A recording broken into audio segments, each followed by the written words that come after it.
আসসালামু আলাইকুম প্রিয় শিক্ষার্থী বন্ধুরা, আমরা তালব্যস্য দুই রকমভাবে লিখে থাকি। প্রথমে আমরা এভাবে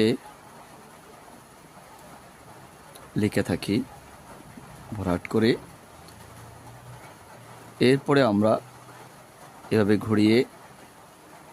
ঘুরিয়ে তারপরে এভাবে দিয়ে নিচের দিকে টেনে লম্ব টেনে পাশে মাত্রা টেনে দিই, তাহলে হয়ে গেল দুই রকম তালব্যস্য।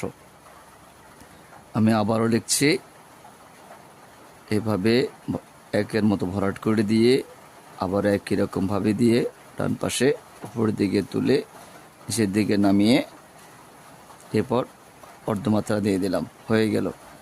আবার একের মতো দিয়ে ভরাট না করে আবার ডান পাশেও একই রকমভাবে দিয়ে এভাবে তুলে নিচের দিকে নামিয়ে এভাবে ডান পাশে অর্ধমাত্রা দিয়ে দিলাম।